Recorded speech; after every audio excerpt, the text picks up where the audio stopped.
We are now living in an era when few people are genuinely trying to solve ancient mysteries. Those intellectual pioneers who risked it all to bring us new ways of questioning ancient texts, lost civilizations, and the truth about human origins have all but vanished. There are a few who still fight for what they believe, but there's no denying the very short window of time they have left.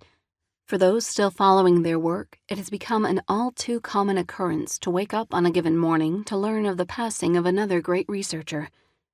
Where does that leave those of us who still wonder about these great mysteries? Turn on cable television on any given day, and you will find marathons of programming that embellish the work of these researchers, some going so far as presenting it in an almost comical way. Has the study of this great civilization really come down to a cable TV asking us to believe that the Sumerians rode dinosaurs and made contact with Wild West cowboys? Yes, that was a real program. What has happened? With the mainstream media mocking this great mystery and the old guard academics ignoring it, where does one turn? To the internet, of course. While the internet has indeed helped researchers connect with each other and make their findings available to the public, it has also had the unfortunate consequence of creating a climate of disinformation and false news, as well as a platform for snake oil salesmen. So for the seekers looking for the truth about the Anunnaki, how do we connect the dots to create the most accurate picture? Access to evidence regarding the Anunnaki and their connection to human origins is still restricted by an elite control mechanism that author Michael Cremo has called the knowledge filter. The knowledge filter is very real and something I have personally witnessed in action during my time as both an undergraduate student and doctoral candidate. However, based on this personal experience, I build on Cremo's concept and even take it a little further.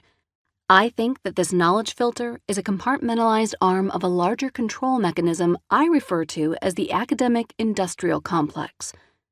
As a result of this behemoth of secrecy, there is evidence that cannot yet be examined until it is disclosed or somehow released to the public. Thus, I cannot claim that this book will definitively satisfy all the questions you have about the Anunnaki. I can only hope to provide more dots, or historical data points as we historians call them, because the more dots we have, the clearer the picture becomes. As a historian, I have been educated and trained in a conventional way. However, I take an unconventional approach when studying the mysteries of the ancients. While working as an archaeologist, I discovered that much of what we know about our history is based on the consensus of elite and often politically motivated individuals and institutions. After this revelation, I embarked on a spiritual journey, leading me to break away from the mainstream to go in search of the truth behind human origins.